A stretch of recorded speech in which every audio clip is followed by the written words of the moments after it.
Boa noite, irmãos e irmãs da Sociedade Espírita Francisco de Assis.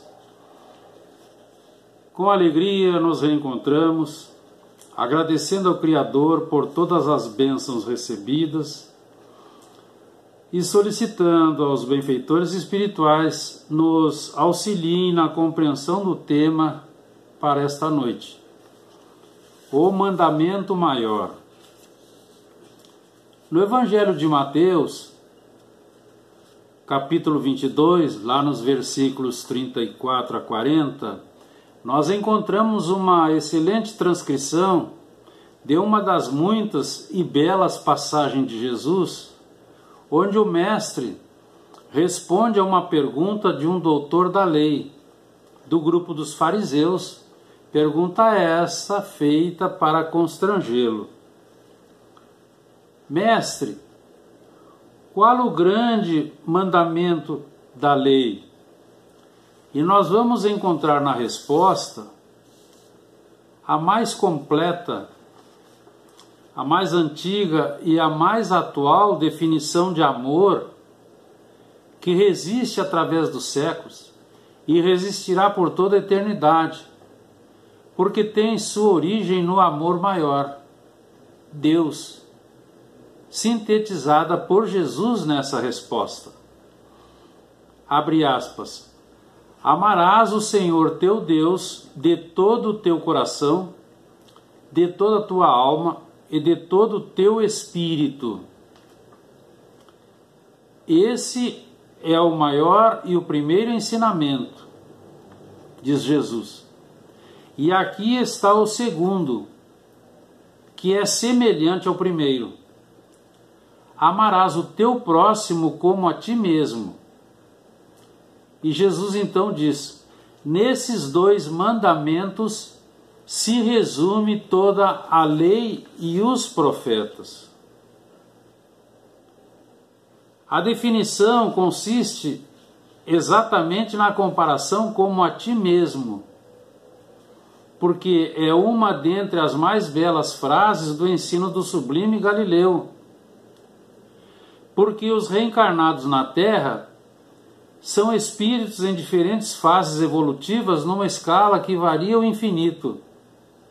E Jesus se dirigiu a todos indistintamente, iniciando por aqueles cujo amor ainda não ultrapassou a matéria. Ele usa então o símbolo concreto, material, coração, de todo o teu coração. Nós sabemos, coração é um músculo oco para bombear sangue. Então, coração, sentimentos. E ele segue além, dirigindo-se aos que já amam além da matéria, o amor que toca a alma, de toda a tua alma. E finaliza dirigindo-se àqueles que já atingiram o amor entendimento, o amor razão, de todo o teu espírito ou entendimento, porque nós encontramos em algumas traduções o amor entendimento. Então Jesus substitui o decálogo, os 10 mandamentos de Moisés. Quem ama a Deus tem um viver reto, um viver digno. Quem ama ao próximo como a si mesmo honra a seu pai e sua mãe, não mata, não comete adultério, não levanta falso testemunho e não cobiça coisa alguma de quem quer que seja. Tinha, pois, razão o mestre ao ensinar ao fariseu orgulhoso que amar a Deus e ao próximo como a si mesmo é um sentimento magnífico, porque esse ensinamento resume admiravelmente toda a lei de Moisés e tudo o que disseram os profetas. E Allan Kardec brilhantemente coloca, lá no capítulo 15 do Evangelho segundo o Espiritismo, sob o título Fora da Caridade não há salvação, esse mandamento maior nos itens 4 e 5. Então ele nos traz que se nós não praticarmos o amor, nós não conseguiremos quitar as nossas dívidas morais, tendo com isso possibilidades preciosas de remissão e liberação para a eternidade. Então os amigos espirituais nos dizem: o amor é a força que rege o universo, e a caridade é o ato pelo qual deixamos irradiar esse sentimento. Sentimento esse que abrange todas as nossas relações com os nossos semelhantes. Então nós temos esse amor e nós devemos movimentar pela nossa vontade, buscando efetivamente o bem dos outros. E é nesse aspecto que os amigos espirituais nos dizem: é pelo amor que Deus atua no mundo. Pelo amor, a divindade atrai para si todos os espíritos estacionados nos redutos das paixões inferiores. Espíritos que se deixam ficar prisioneiros da matéria. Mas Deus os atrai, os eleva e os arrasta na espiral da ascensão infinita para a luz e depois para a liberdade. Então, sem o amor de Deus, a caridade de Jesus para conosco não nos alcançaria. Então a conclusão é que todos temos necessidade de amar e receber amor. Então, lá no Livro dos Espíritos, a questão 886, nós vamos encontrar, segundo o mestre, a caridade. É benevolência para com todos, é indulgência para as imperfeições dos outros, é esquecimento das ofensas. Então essa palavra abrange todas as relações com os nossos semelhantes, sejam eles iguais, inferiores, superiores. Essa palavra proíbe que humilhemos os desafortunados. E muitas vezes nós encontramos isso que se costuma fazer. Então caridade é o bálsamo, é o remédio que consola todas as dores. É o manto que cobre toda a nudez. É o auxílio que socorre a miséria. É o pão que mata a fome e a luz que ilumina. Então o exemplo de caridade de Deus para conosco é que nós sempre estamos colocados entre um espírito mais evoluído em moral, que nos auxilia, e um espírito mais inferior em evolução, que nós precisamos ajudar. Nós temos deveres a cumprir com ele. Então, com relação à caridade, nós vamos encontrar um exemplo digno de nota, que é o bom samaritano. Nós conhecemos essa parábola que Jesus contou. Aquele homem que descia de Jerusalém para Jericó e foi assaltado. Ficou como morto na estrada, à beira do caminho. Passou por lá um sacerdote, não o ajudou. Passou depois um levita, também religioso, não o ajudou. Aí vem o samaritano, que era considerado homem de má vida, e vai ajudar exatamente aquele que estava caído, que era um judeu que o perseguia. E ali Jesus desenrola essa história muito linda e que nós vamos relembrando. Ele se aproxima para a sua montaria, levanta o caído, cura suas feridas, coloca-o no animal, retorna um pouco, vai a uma estalagem, entra, conversa com o estalageiro ou estalajadeiro, deixa o ferido aos seus cuidados, paga o que precisa, compromete-se a voltar se preciso for e segue viagem. Então ele fez tudo o que ele podia, porque ele ofereceu os seus sentimentos em primeiro lugar. E é isso que os amigos espirituais nos informam. Hoje, nós seríamos caridosos se, por exemplo, nós orássemos diariamente por todos, sem distinção, nós não víssemos o gesto de desprezo que nos fazem, se nós ouvíssemos os aflitos, se levássemos até eles palavras de carinho, palavras de solidariedade, se não abalássemos a reputação alheia pelo mau uso da nossa língua, se nós visitássemos os doentes,